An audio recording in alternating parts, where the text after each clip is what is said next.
Meron tayong home service ngayon. Hindi na talaga ako gumagawa ng motor, pero napilitan akong puntahan to. Ayaw mag-connect ng SCU dun sa ECU niya, kahit na ilang beses nang reprogram. Okay din naman ng wiring, na check na ng technician ng wiring. So pupuntahan ko. Okay, dito na tayo. Thinking.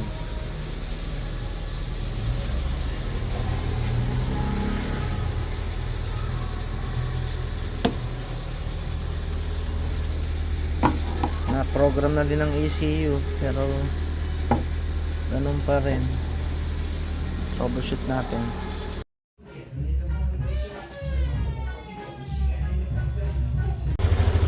So nakita nyo yan,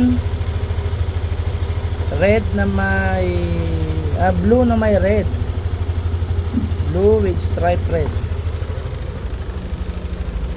Diretso yan dito sa ECU. Yan. So pag putol yan, hindi makakapag-send ng PCM ID dito sa receiver. So pag hindi nakapag-send, hindi andar, magbiblink ng 4 yan.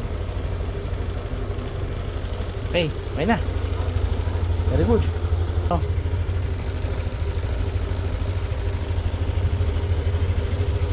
Okay, sir? Approve. Hindi raw sasabihin kung ano ang diferensya. Ay, hindi, sir. Yan na, andar na.